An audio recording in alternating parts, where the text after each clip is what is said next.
Hello and welcome to the podcast 10 Lessons It Took Me 50 Years to Learn, where we talk to inspirational leaders from all over the world to dispense wisdom for career, business and life, in order to provide you, our listeners, shortcuts to excellence. My name is Jeffery Wang, the founder of Professional Development Forum and your host today.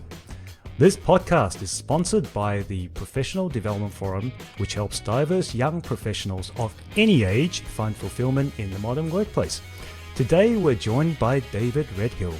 David served as the Global Chief Marketing Officer for Deloitte Consulting, the world's largest consulting organization, as well as Deloitte's Chief Marketing Officer in Australia, where he was a key contributor to the firm's renowned turnaround and award-winning performance. During his 5 years as the Global CMO for Deloitte Consulting, he orchestrated the firm's branding, alliance, and marketing strategy. But David is so much more than his impressive corporate career, having been in journalism, advertising, branding, design, video production, music composition, and photography. He has worked with boards, senior executives, and the workforce of some of the world's largest and iconic organizations, ranging from creative agencies and professional services firms to startups and global technology leaders. In 2013, David was named the Marketer of the Year by the Australian Marketing Institute. He's won 2 Cannes Lions for creative data storytelling, 2 New York Telly Awards for video production and creative direction, a global IPPA iPhone Photography Award, and an IABC Gold Quill for communication strategies, amongst many others. David is also an author and a thought leader. He was the co-founding editor and the author of Deloitte's seminal white paper series, Building the Lucky Country, and the author of the Financial Times Pearson Global publication, Building Brands Through Design. His work has been published in the Financial Times, the Wall Street Journal, the Journal of Brand Strategy, the Guardian, the New York Times, the London Times, the Australian, Sydney Morning Herald, just to name a few. In addition to his professional work, he also volunteers as an advisor at the University of New South Wales Galleries, the Drop-In Coalition in California, the Ocean Impact Organization, and the Sydney Opera House. To say that you've had an unconventional and diversified career wouldn't begin to describe it. How you straddle both the creative and the strategic, and somehow you managed to succeed in both. Yeah, well, I think actually they're 2 halves of the same coin, parts of the same coin in the end. Strategy and creativity, although they're sometimes depicted as being in conflict with each other, they'd say culture eats strategy for breakfast. I think creativity and strategy have to work in harmony with one another, and creativity makes strategy come to life, and you can't just be creative without a good strategy to ground yourself. So I think they're 2 essential symbiotic elements of business. Absolutely. But what I found particularly fascinating about your story is that I just can't put you into a box. You're not like anybody I've ever met. And in fact, a fun fact I remember from the last time you spoke at the Professional Development Forum was that your grandfather composed the Malaysian national anthem all those years ago. It kind of speaks to the international influence you've had throughout your life and career. And certainly, you're somebody who I respect a lot because you have that perspective, you have that creative bent. It's probably the epitome of diverse thinking, if there ever was one. And so, this is why I believe you'll be a fascinating guest for this podcast, 10 Lessons. Now, before we jump into it, I must ask, how did you become a successful global CMO despite not having done marketing before that? That's a secret I tend to tell very few people, Jeffrey. So you've just shared it with our audience, but it is true that I never actually studied marketing, and somehow I ended up as a chief marketing officer. And one of the lessons I learned, and I'll allude to it a little later, is that you make the best of what you've got, your natural attributes, and you make sure that you make the learning matter. Through my passions and through my studies and my natural creative qualities, I ended up being able to experience a wide plethora of marketing disciplines individually. And I certainly didn't go up the greasy pole straight away. I actually did a lot of equivalent level jobs in different sectors and in different facets of marketing without necessarily getting promoted, but moving laterally for many years. And that in the end ended up leaving me as someone who was very conversant with all the disciplines of marketing without necessarily having to have led any of them. But I was certainly able to argue with the PR director because I'd written thousands of press releases, and I was able to put together a good brand strategy because I'd worked on a lot of different brands. And same with digital marketing, same with design and layout and creative direction. I eventually got the shot at being a CMO, a leader, and that was a point at which I had to believe in myself that I could actually do it. Even if other people already felt I could, I had to remind myself not to worry about the fact that I'd never actually studied it, but that I had learned from the school of hard knocks of actually doing the stuff. And it was just a matter of putting it all together and delivering. Before we jump into our 10 lessons, we usually ask a little bit of a curveball to begin with, just to keep you on your toes. What advice would you give to your 30-year-old self, David? My 30-year-old self was a very impatient, impetuous man. And I'd probably tell him to just get back in his box, be patient, and play the long game. All that is meant to happen to you in your career will come in the fullness of time if you just take the next best step calmly and diligently. Don't rush things. I think that's a valuable piece of advice, especially to the young millennials. As you know, the stereotype is that they want to be a CEO after 3 months, and usually that just doesn't happen. So certainly I think that would go a long way to our listeners. Depends if they've founded their own company or not. And if you start up your own business, you can be CEO from day one. That's true. So let's jump right into it then. Lesson number 1, you say never say no to opportunity. Mm-hmm. What do you mean by that? Yeah, well, you were asking me about my 30-year-old self. Well, my 8-year-old self was actually in school having written a poem, just a fun satirical poem about the class and about the class next door. And when the teacher caught a hold of it, he suggested that I read it out to the entire 2 classes. And I was nervous and you can imagine, but I delivered it to much hilarity and a great reception. And it sort of established my name as a creative writer way back when I was 8. 20 years later or so, I was studying at the Institute of Technology and in the journalism school, and the opportunity came to they asked for a volunteer to be the first editor of the Journalism Review, this university newspaper. And I was loath to do anything, but someone beside me said, "You should do it," and sort of stuck my hand up, And I never looked back. I edited this publication. It opened doors for me. It gave me incredible insight and experience. I loved it. I had to work really hard to pull the thing off. But I just think that when these opportunities come knocking, again, they're there for a reason. And you have a moment of reflection and decision. You either put your hand up and go for it, or you wonder why you didn't years later. And my learning is really that was that if you never leave your comfort zone, you'll never grow and you'll never understand your own potential to achieve. And if it leads to failure, well, that's part of the learning journey too. But you've got to take the opportunity when it presents itself to you. Isn't it a bit easier said than done? I mean, if it wasn't for those around you who were supportive and sort of push you into it, would you have taken those opportunities otherwise?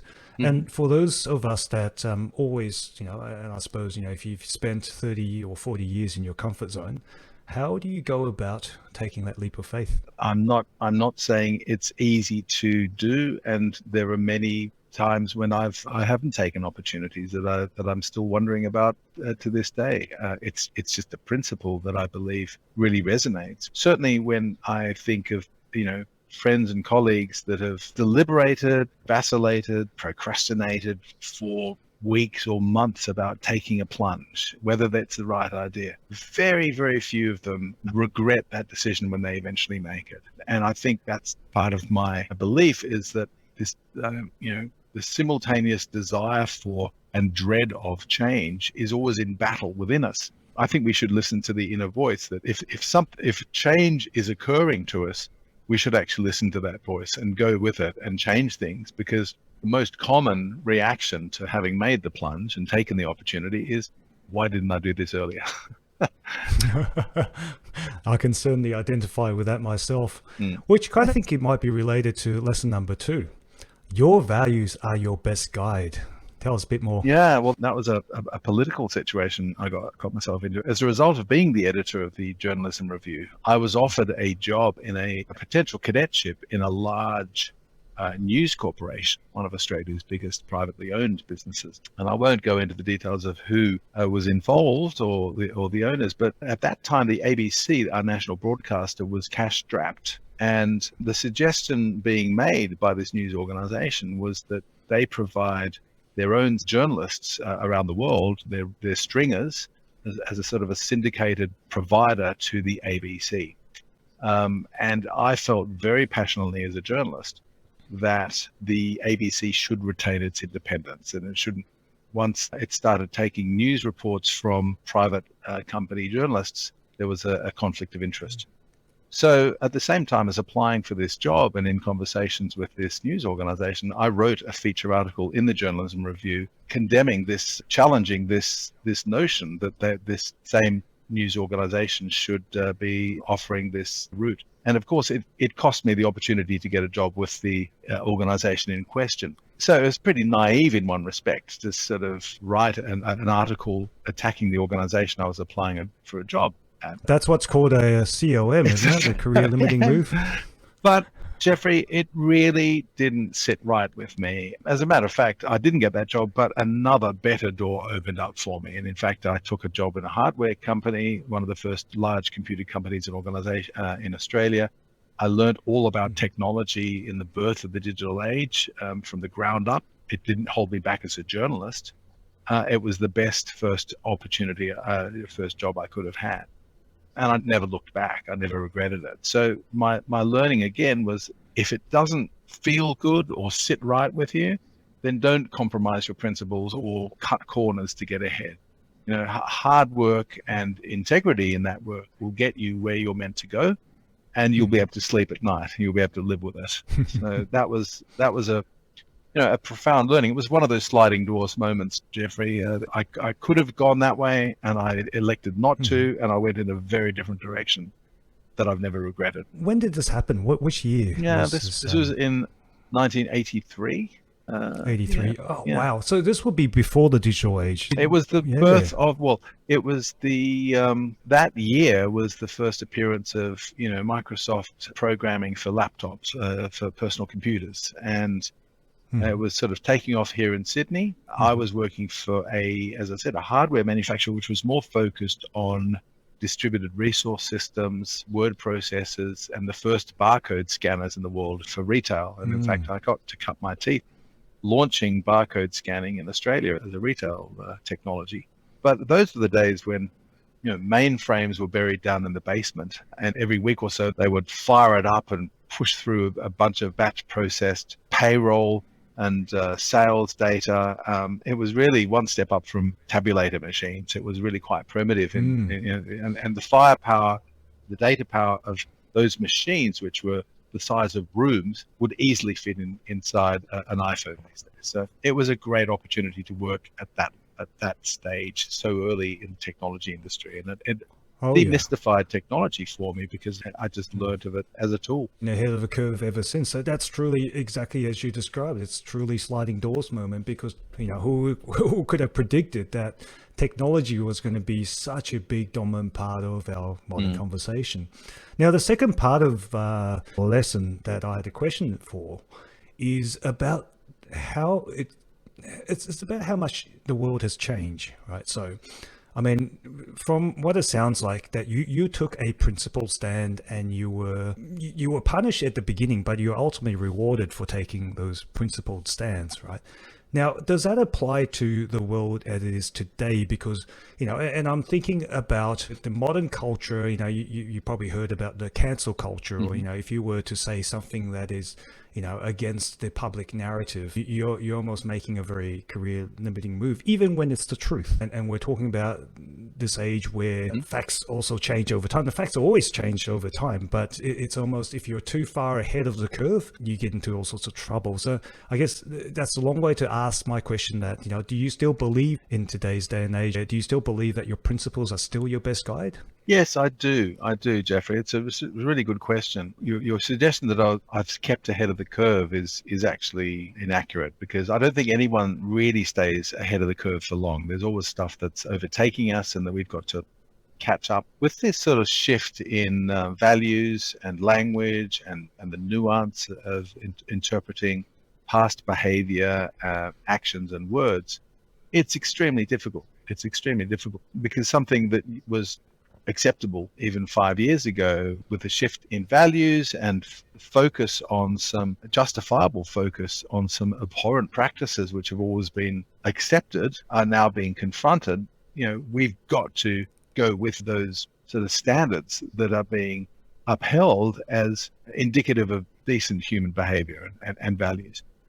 I ultimately think that your values are your best guide, because some of the most fundamental values are, you want to treat people as you would have them treat you.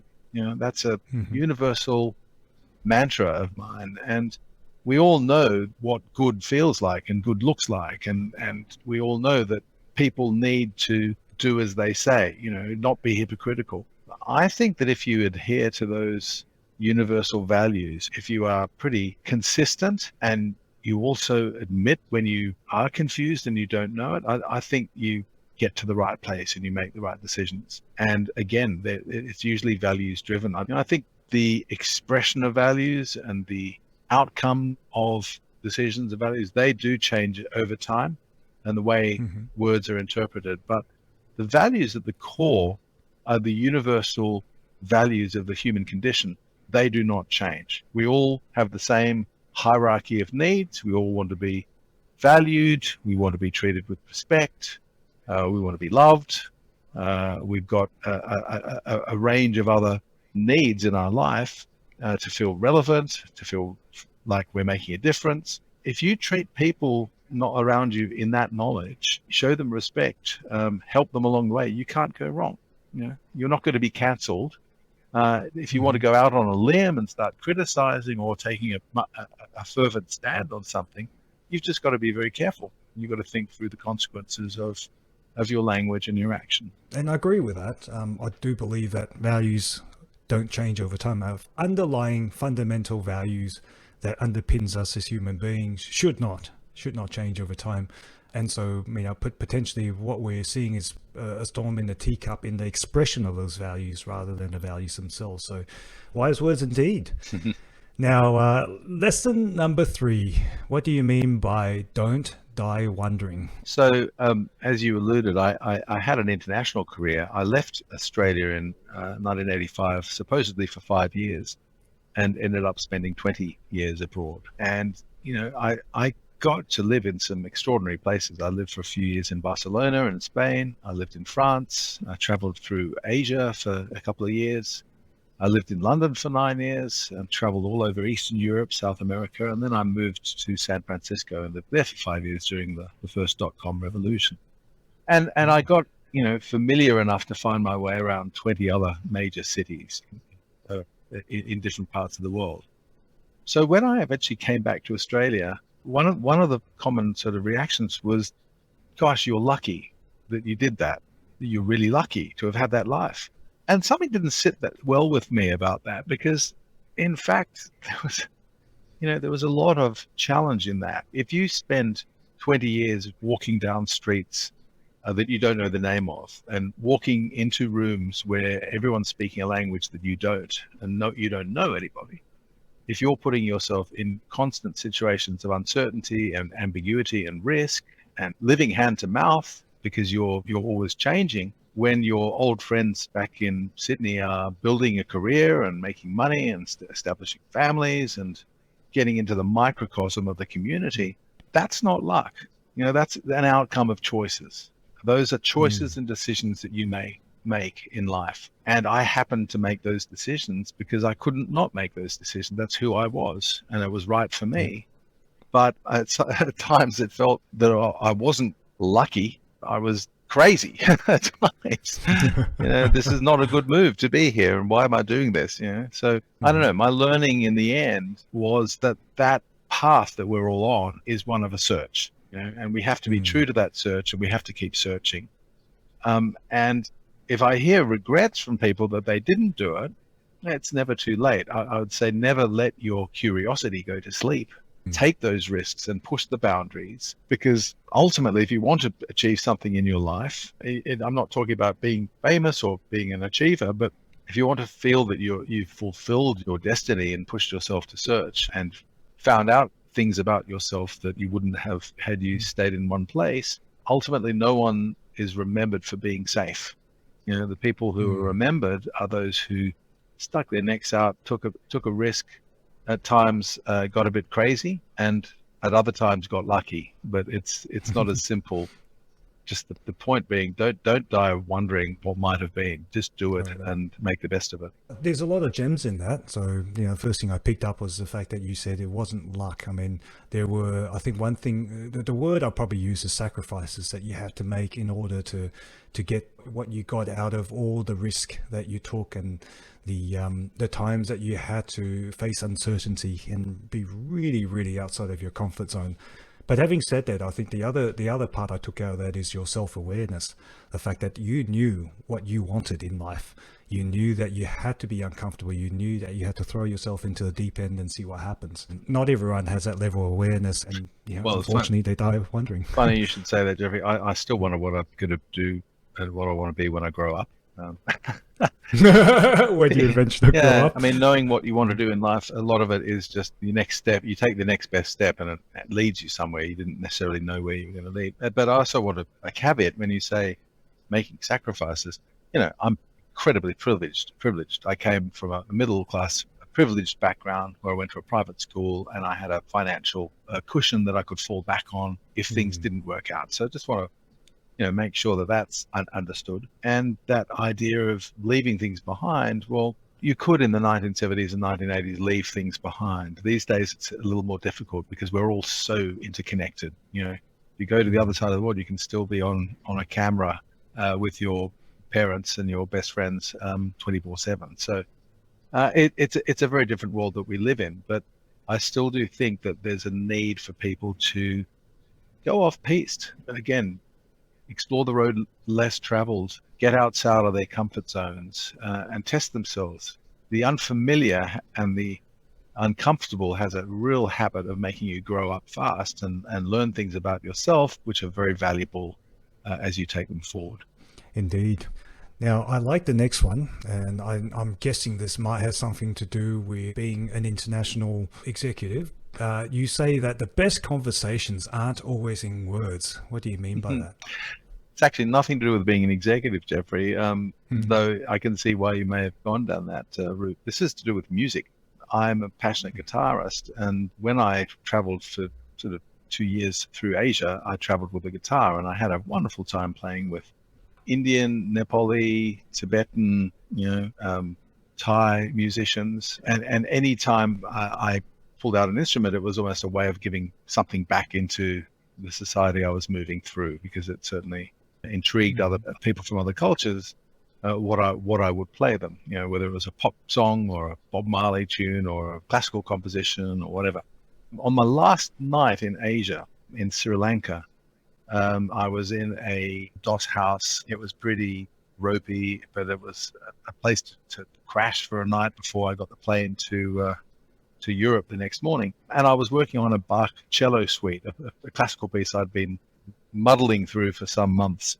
And I played the thing in my little dog box of a room, and the walls didn't go quite to the ceiling. So after I put the guitar down, I heard next door someone pluck what sounded like a violin, and then the violin started playing. And the piece was the Bach cello suite that I had just attempted to play.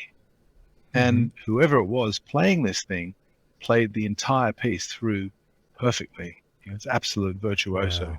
Absolutely beautiful. I was naturally stunned. And after that finished, didn't say a word. I started playing something else. I started playing a blues jam. And this person came in over the top and started improvising on top of the music I was playing. And we had this incredible jam. And it went on for literally hours. Everything I played, he, and I knew it was a he because at one stage I heard him laugh. Otherwise I wouldn't have known. everything I played, he embellished beautifully. And it was this sort of conversation in music that went into all sorts of extraordinary places. And about 5 a.m, when it was all finished, I got up, put my guitar away, walked out the door and left. And I never even saw this chap's face. And we never said a Oh, word. wow. Yeah. And I call it the invisible jam. It was probably the best jam I've ever had in my life. And it was made that much more perfect because there was so much unsaid in words, but it was a complete conversation in music. So that's why I say the best conversations aren't always in words. And, you've got to look more deeply than what is being said to have a great exchange. A dialogue always trumps a monologue. So listen and respond to what is going on around you. People say things in very different ways, and it might not always be in words. Yeah. Wow. I love that story. And the way I kind of relate to that is through a concept of cultural intelligence. Having been a kid that had to leave my sort of birth culture and join a Western culture, I didn't know a hell of a lot of English when I first migrated.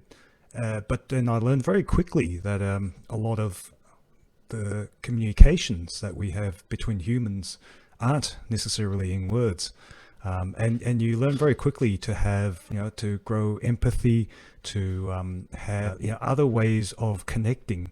And I think the story that you mentioned about the music, that's just another way of being aware that there are other elements of communication that goes beyond words. And I think sometimes when we've only grown up in one single monoculture, you forget that. Mm-hmm. You forget that people have all these assumed understanding of each other's intentions and meanings that just isn't the case when you're dealing cross-culture. I so agree with you, Jeffrey. It's a never-ending source of fascination for me, the way people communicate and connect in different cultures, and not only connect with the world around them and each other, but with their ancestors and with their successors. The way first Australians connect with each other through songlines and through passing down mythology and through the stories of the Dreamtime, and to articulate their connection to the earth. The way people in Asian cultures particularly use tone of voice and the tonality of language. One word can be said in 30 different ways. And, through rituals, through traditions, through family circles and community interaction, so much is said beyond what is actually said. And as a communicator, I think that's what makes life so rich and interesting. Again, when you get out of your comfort zone and start experiencing, if you live within a monoculture, you understand everything. It's when you start not understanding what's going on that you feel a little uncomfortable or out of place, and you're given a puzzle to solve. And once you solve the puzzle, you have that little frisson of satisfaction, but more to the point, you've learned something and you are moving forward again. Indeed. And whenever I try to explain this concept of communicating interculturally, it's very difficult because it's like trying to tell someone that they live in the matrix, and how would you know if you never knew otherwise? Which is why I think your story is a brilliant way of describing it, because everyone can relate to music as a way of communications. I just love that story. So thanks for sharing that. And I love the matrix. But let's not go there. That's a very different tangent we could get into. But, yes. Let's bring it back to lesson number 5. If a job needs doing, you're the best person to do it. Yeah, I'll give you another anecdote, and I'll try and keep it shorter this time. I was living in Spain, northwest Spain, in a little fishing village for about 9 months, again in the late 80s. And I saw a sign on a village hall, which was Anatoly Karpov, the world chess champion, is coming to play 20 simultaneous games with kids in the area. This village happened to be a hotbed of chess talent. And this sort of happened in the chess world. There are little supercells of talented players, youngsters who play each other a lot and raise their standard. So Karpov had decided to come to this place called Yanes. As a journalist, as a freelancer, I thought, I wonder if I can get an interview with him. So I went into the local chess club and talked to them. And they said, well, he's going to be very busy on the day. He's only here for a few hours. we'll see what happens. Anyway, so the day arrives that Karpov is due in this little village, and the whole town plaza is packed. They're thronged with crowds of people. People have come out of the hills to see this grand maestro of chess visiting this village. And this limousine pulls up in the middle of the square. The door opens, and Natalie Karpov gets out and stands in the sun, sort of blinking and looking quizzically around him. And everyone's looking at Karpov, and nothing's happening. Thinking, what's going on? Someone say something.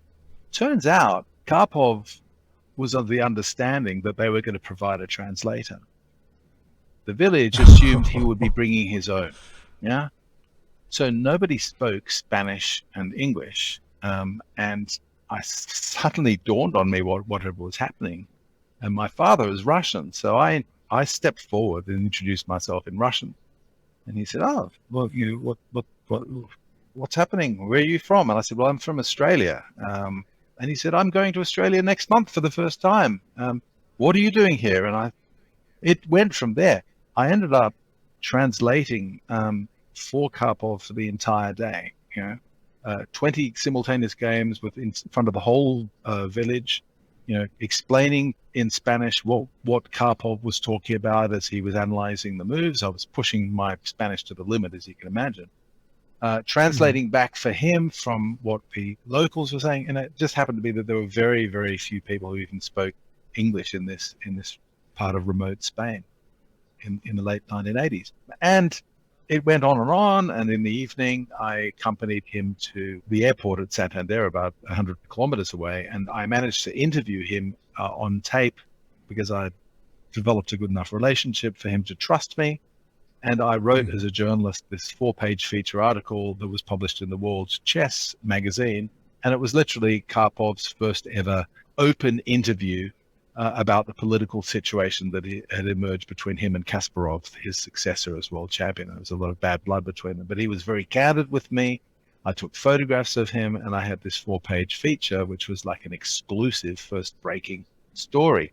And it all went back to that moment where I thought, well, no one here is doing this job of actually making this happen. I'm the only one who seems to be able to have a chance of doing it, even if I don't do it well. The job needs doing. I better do it because I'm the best person to do it right here and now. So there's actually a story. There's a saying in photography. I've forgotten the photographer who said it. He said, "The best camera is the one that you have on you." If you've only got a little Instamatic or a Polaroid or an iPhone in your pocket, don't complain about what it's not. Just use it, because the best camera you've got is the one on you. It's the one you have. Yeah. And so as a person, if you're not the best, if you're not adept or really highly skilled in something, but you're the only one there able to do the job, and it needs to be done, exactly, make the best of it. If you make the best of it, your best will be more than good enough for the situation. See, I love that story because there's so many people that believe they have to be the best in the business before they'll be able to score a job. But the reality is, and I love that saying, the best camera is the one you got when you need it. Well, the reality is that I'm here. I'm the best you've got at this point in time. And I think this goes back to your first lesson. Never say no to opportunity, because that's exactly what it is. Now, just back on the theme of not being able to put you in a box. So I just picked up that not only you're creative, but you also speak Spanish and Russian. So there you go. Even more things outside the box, which well, my Russian is very sketchy. As is my French. I mean, the languages I actually speak better are Spanish and a bit of French. And you can't live in Spain for two and a half years without throwing yourself into it. And that was a joy, just learning another language and discovering, again, another part of myself that wouldn't have been apparent had I always stayed in my home language. And you wouldn't have got your exclusive with exactly. Karpov. Right. Now, I love lesson number 6, trust your instincts. I sense a good story here. Well, it was actually one of the most stressful moments of my executive career. This was on the stage of the Sydney Opera House. Deloitte Australia had hired out the Sydney Opera House for the first time. and we were in the main hall, the concert hall, with 2,000 people there, and I was on the agenda. I had to get up and deliver a speech. So I had prepared a script and revised it verbatim. I'm a third of the way into my speech, and it's gone. Completely disappeared out of my head. And a few seconds went by, and I tried to think of what it was, where I was, and it was almost like my life passed before my eyes. I looked down into the audience. I saw the CEO looking at me with alarm. And all I wanted to do, Jeffrey, was walk off the stage, straight out of the building, and never come back. It was one of those moments where I was just blind panic, and all the air went out of the room. What I did was I just took a breath and I started again, not with the beginning of the speech, but I just spoke from the heart. I knew the reason I was there was to get a message across, but I didn't have the words in the way that I had rehearsed it to describe it. So I just spoke from the heart, and created the narrative on the spot by just telling them what we needed to do. And people in the audience saw it for what it was. They all saw me stumble, and they all sort of felt that sick feeling in your stomach where you see someone about to fall. But the fact that I pulled it together and gave them an honest narrative, they could all relate to that. And as a result, they liked it even more. And it was actually one of my better moments. It was a terrifying experience to have stage fright like that.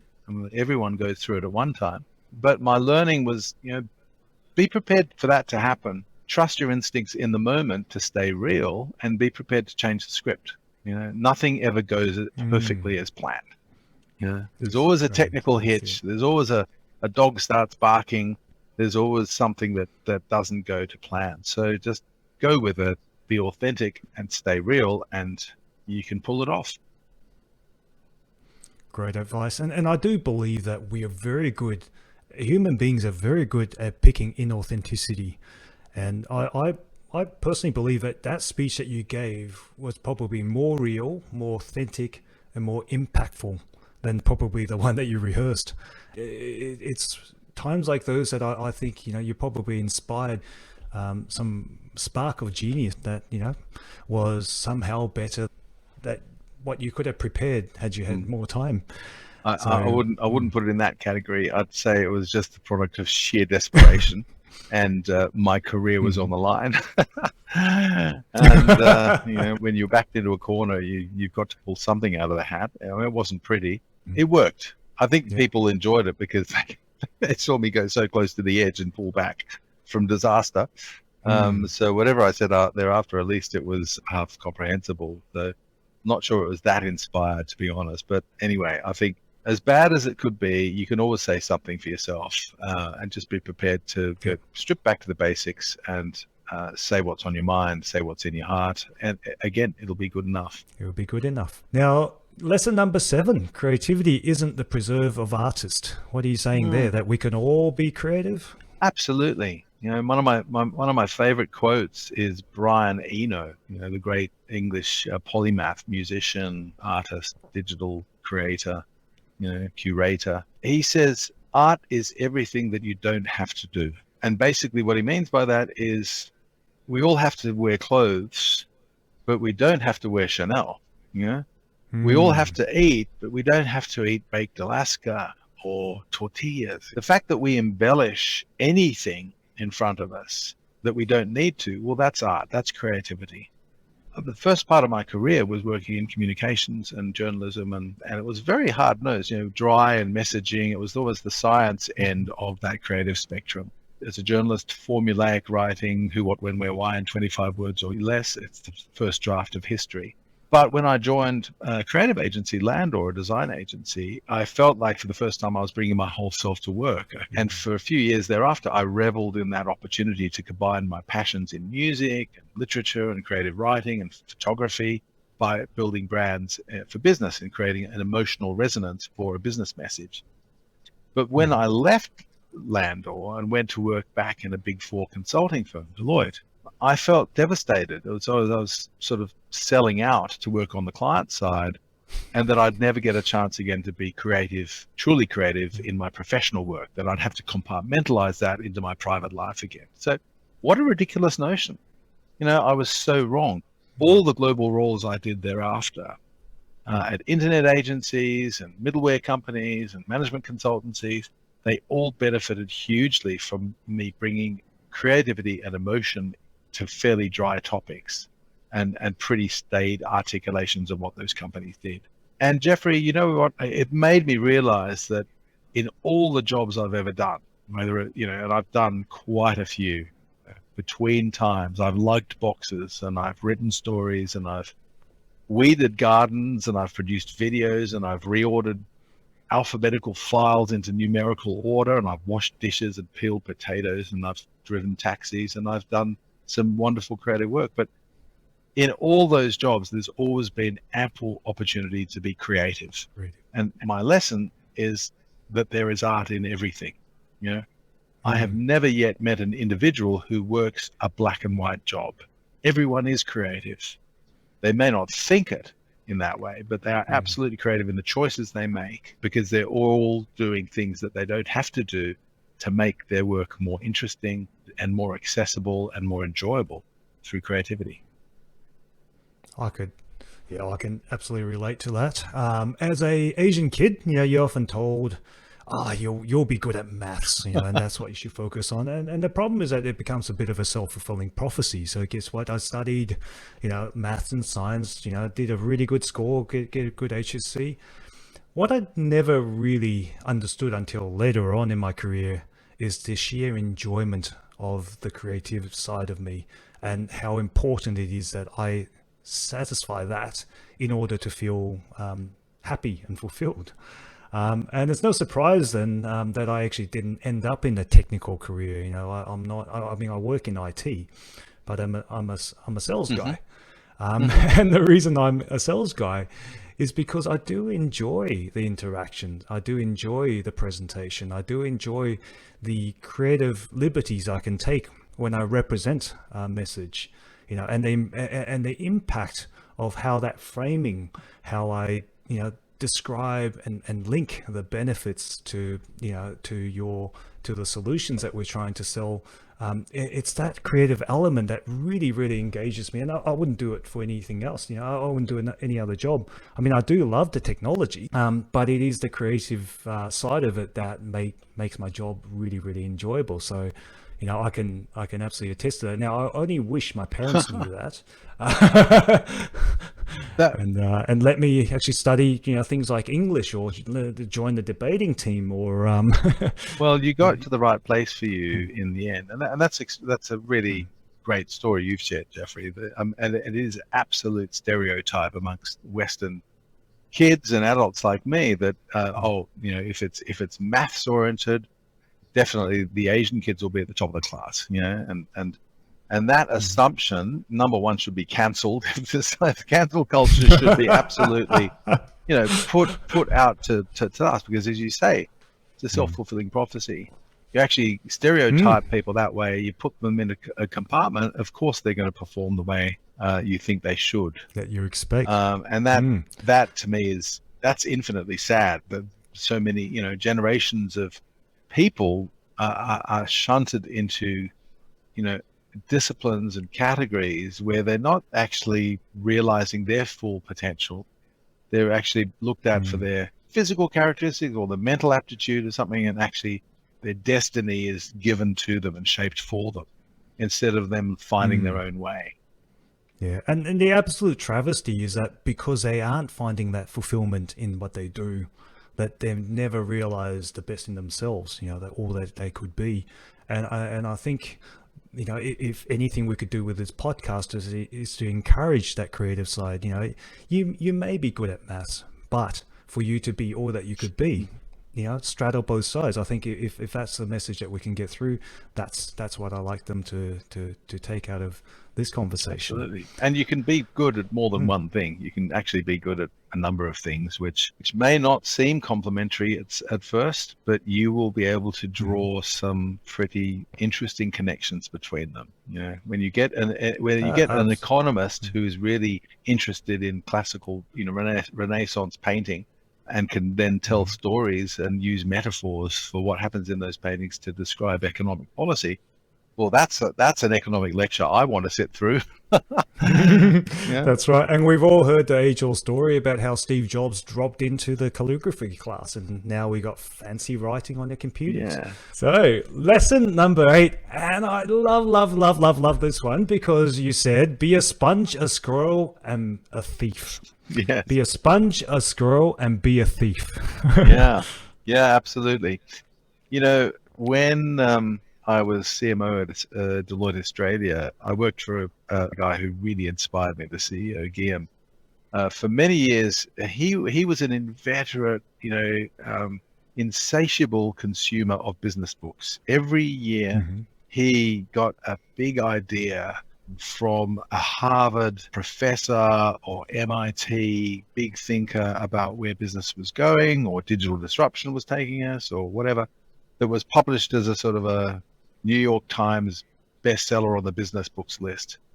And without fail, before Christmas, he would purchase sort of 70 or 80 copies of this book and give it to the entire cadre of senior executives and senior partners at Deloitte. So I would get these books year in, year out, and I'd read the executive summary and I'd get the idea about the big idea. But then, I did it for a couple of years. I read 300 pages of case studies, which all, reinforced the lesson.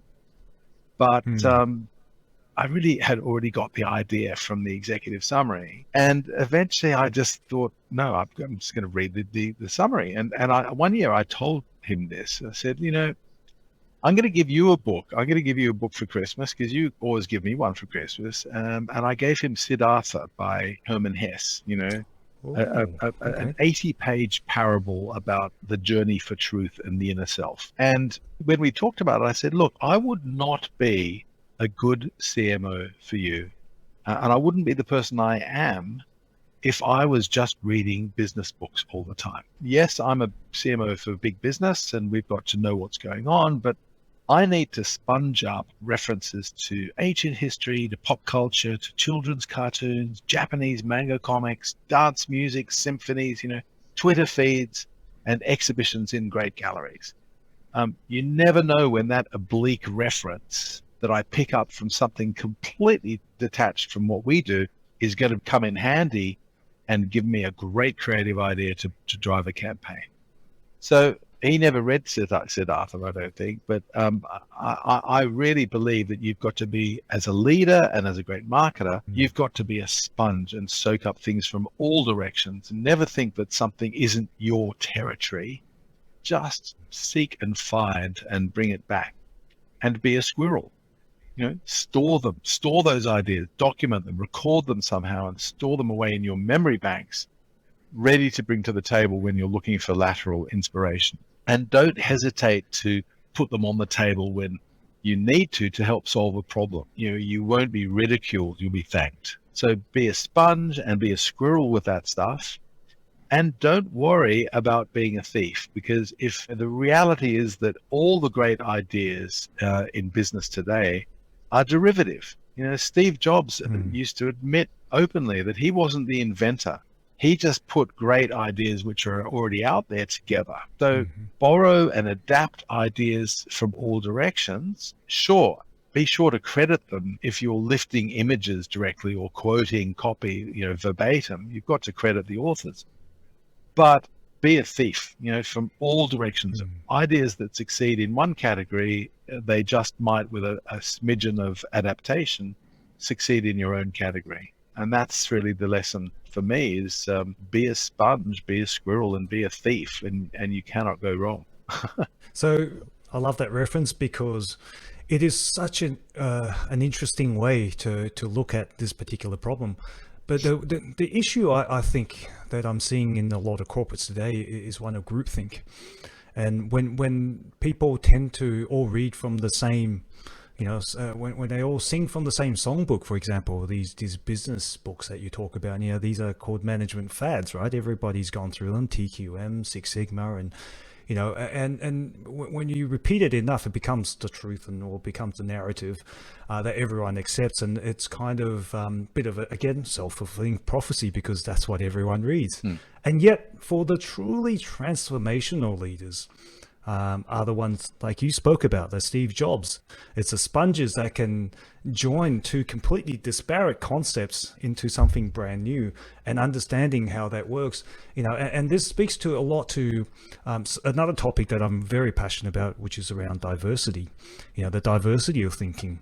And I'd argue that we probably don't do a good enough job of bringing that diversity to the floor, and which is, the same reason why I find you so refreshing to speak with, because you've got that perspective that, just like nobody else. And the reason you're like nobody else is because you're so open to things which may not fit your paradigm, and yet you find a way to understand, you find a way to grapple with it, and you find, you get insights that no one else can have because you had that input.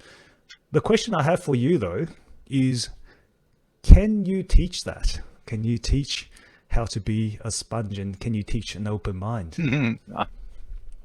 Look, is that the answer? Yeah, well, it's yes, of course you can teach anything, and you can advise, you can check. Number one, if one thinks that one is always open to new ideas and never beyond set preferences or dogma or entrenched points of view, you joke. Everyone is subject to this. It's life for me is a constant battle to keep refreshing and casting aside my preconceptions about how things should be. And I learned that from kids and from my own children and from younger people at work, because they see the world differently. And your point about diversity is really, really well taken, because it's diverse, gender, culture, belief system, age, and ways of thinking.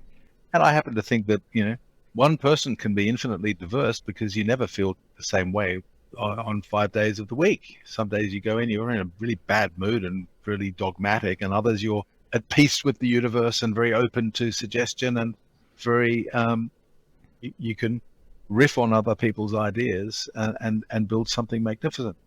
So I don't know if you can teach almost a methodology of being more sponge-like or more thief-like or more squirrel-like, but I do think that you can continue to remind people on the journey that every idea has value if it's considered objectively, that the best inspiration comes from the most unlikely sources, and help people understand the value of what that they're coming up with. Because what disappoints me or what distresses me sometimes is people underselling the power and the value of their own ideas and their own backgrounds.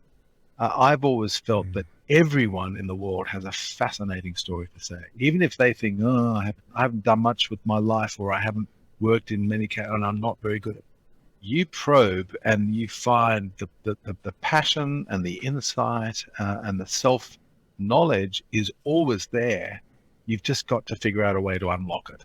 And I love doing that. I love, number one, openly admitting that I fail all the time with stuff, and that I'm nervous as hell when I go out on stage and talk in front of people. And people see me sometimes as very comfortable in my own skin and talking in public or articulating an idea. No, I'm thinking at twice the speed, because I'm in a mild state of panic that I'm going to fall and I'm going to fail and I'm going to make a fool of myself. And that's a constant state of anxiety. But that's, again, a good feeling, because it means you're always digging deep to originate ideas. You're always bringing your best game to the situation, instead of sinking into complacency or a sense of comfort or entitlement that what you've got is good enough. No, you should always dig deep and try and bring your best game to situations. Yes. And I think that's a lesson many people forget once they achieve something and they get very, more senior, they start coasting and they stop challenging themselves. Yeah, I think that's an advantage, because you will always dig deep to produce your best there. Yep, and indeed, you're more aware, right? So if you're in a creative role, that you're always aware when you're coasting in your career. And in fact, that's a brilliant segue for lesson number 9. Now, I have to say, this is a lesson we've had many times before, but nobody quite worded the way you do, which is just brilliant. So lesson number 9: become a child over and over again. Now, what do you mean by that? Well, I talked a bit about going to Spain, and I think the process of learning Spanish for me was a revelation, and something that was a huge lesson in humility for me. It's not often as a grown man that you are reduced to speaking in short, badly pronounced sentences, and you are unable to express yourself in anything other than very simple ideas. And more to the point, it's not often that you repeatedly reduce people around you to laughter, not because of your dry wit or, references to humor, but because of your inability to articulate things in terms other than a child. And that's the point about learning something new, which I believe you should do continually. You should always seek to put yourself in that situation of being a child. Learn another language, read about a new discipline, practice new skills, get coached in a new sport, and challenge yourself on the learning journey over and over again. It's a really healthy reminder that, firstly, you can only keep growing as an individual if you keep learning. And secondly, the only way you can learn is to fail often and make yourself vulnerable and become a beginner in a new field of knowledge, and become a child again in that discipline. Don't worry about making a fool of yourself, because failure is essential to the progress on a journey that everyone else is on anyway. So it's not, learning isn't just about remaining relevant. It's actually about continuing to enjoy life as it changes, instead of railing against the changes. Go with them, keep learning. Because my learning from that sort of experience of learning Spanish was that once you stop learning, you stop living. Indeed. And this is what I love about the way you describe this lesson. We've had this lesson, never stop learning, as a lesson before, and we often joke about this lesson because, why wouldn't you stop learning? But what I like about the way you describe this lesson, it's about putting yourself into that mode of a child. A child's not afraid of making a fool of themselves. A child's not afraid of failure. A child is not afraid of getting outside, trying something new, stepping to the unknown. But the best part of it is it's a child's approach that allows you to be alive. And so that is why I love the way you chose those words for this lesson: become a child over and over again. Well, it's funny that you just articulated it beautifully, Jeffrey, the way a child looks at the world. I went to a school auction about 15 years ago. When you've got children who are 6 years old, a smart school will get them to do a whole lot of paintings and then sell them back to you as adults, because the parents are going to auction and pay top dollar for your children's. Anyway, so Ken Doan, the Australian artist, was there to give a speech at the beginning of this auction, and he said, there were no kids there. He said, "How many in this crowd were artists when you were 6-year-old?" And every one of the adults put their hand up. And he said, "Okay, now keep your hand up if you are an artist today." And all but about 3 or 4 of the hands went down. And he said, "What happened?" He said, "Nothing changed other than your fear of being accepted as an artist. You are all artists." It's this idea again of seeing the art in everything, and whether it's courage or self-awareness or belief. I believe everyone is an artist. They just might not believe that they are. And being a child is all about being conscious that you're capable of anything if you want to be. Great lesson. So thanks for sharing that. Now, before we jump into lesson number 10, just want to throw you another curveball. What lesson have you unlearned? So what I mean by that is, what is one thing that you've held to be ironclad truth when you started your career, that you later learned that it just wasn't the case? Yeah, I think that understanding of one's place in the greater scheme of things is a lesson that we have to learn painfully on the route. And one of my favorite quotes, and maybe it was Lawrence Durrell, the English author, said, when I was in my 20s, like all young men, I set out to be a genius. Mercifully, laughter intervened. And, we all aspire in our idealistic youths to change the world, or to write the great novel, or to run an industry, whatever.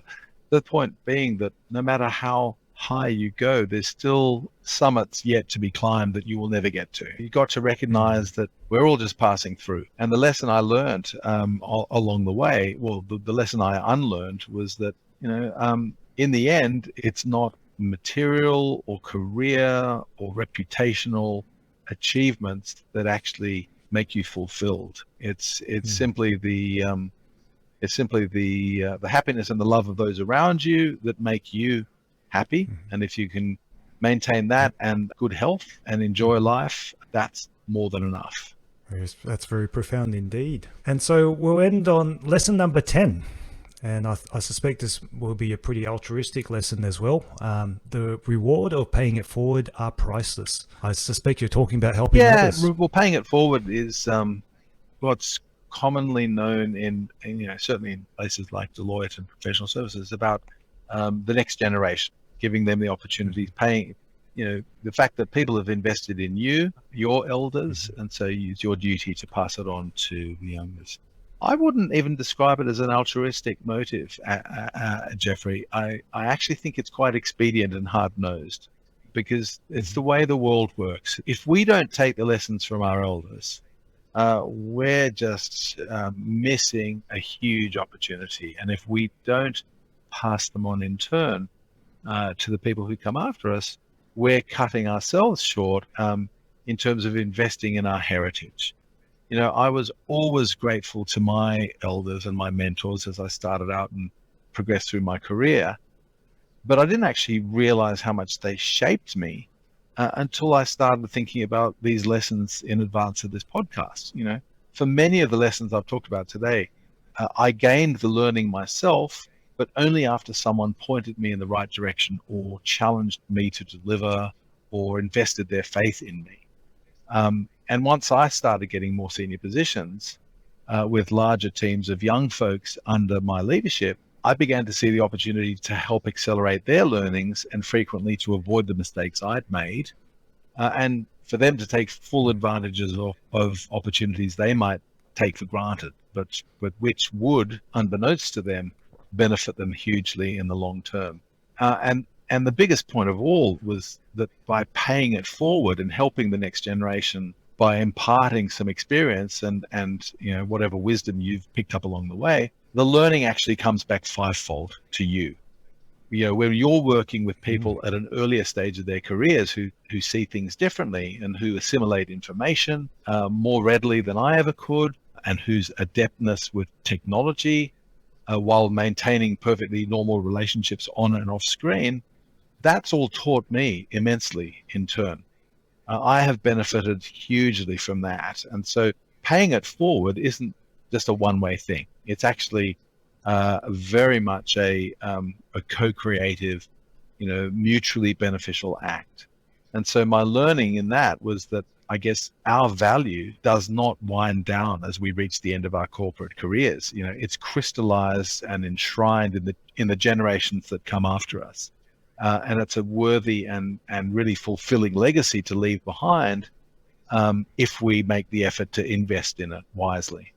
And that's the perfect note to end this podcast on, because that's exactly why we're doing this 10 lessons. We often joke about how we would like to pay some of your stupid tax so that through our learnings we can help our listeners avoid some of the mistakes that we have, or shortcut that. Yes, certainly some lessons has to be experienced to be understood, but without the insight that those people that came before us, it's a much tougher journey. So I'd just like to thank you for the generosity in sharing your 10 lessons. And certainly I've enjoyed our chat, and I found those lessons to be very profound and insightful. And I hope our listeners will have as well. Well, Jeffrey, I love what the Professional Development Forum does. I think congratulations to you and all your colleagues who work within this wonderful network. To the people investing their time as listeners, and to the people who put it together and orchestrate it like you, I think it's just a wonderful initiative. And it's been a pleasure talking to you today. It's always a pleasure talking with you. And I've chewed your ear off with some of these lessons, but thanks for listening. And I've enjoyed it just as much as you. Thank you, David. And we'll finish on that note. You've been listening to the podcast, 10 Lessons It Took Me 50 Years to Learn, where we dispense wisdom for career, business, and life.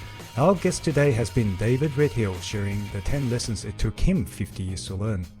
This episode is produced by Robert Hossery, sponsored by the Professional Development Forum, which offers webinars, insights, community discussions, podcasts, events, and the best part, it's all free. You can find them online at www.professionaldevelopmentforum.org. Please don't forget to leave us a review or comment. You can even email us at podcast@10lessonslearned.com.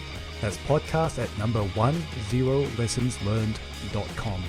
Go ahead and hit that subscribe button so that you don't miss an episode of the only podcast that makes the world a little wiser, lesson by lesson. Thanks for listening, and stay safe, everyone.